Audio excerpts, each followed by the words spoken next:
السلام عليكم أصحابتي وإذن سلامة رومka marka aragtid inaad gashid oo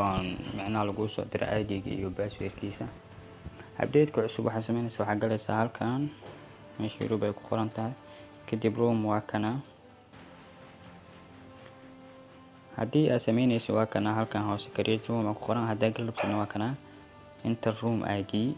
meeshaan waa meesha laga soo galo hadda room inaan galna isku dayna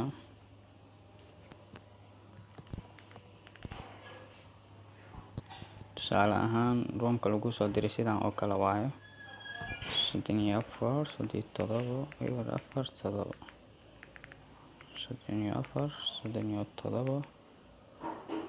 34 baashirkana kulama 3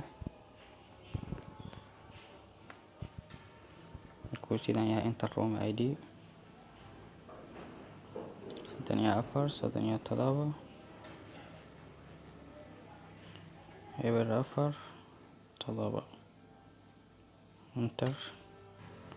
passwordka geliyo ku leeyahay kadib 1 2 3 enter room halkana roomka oo ku jirna hadda okay waad aragtaan u maleynaya waa update-ka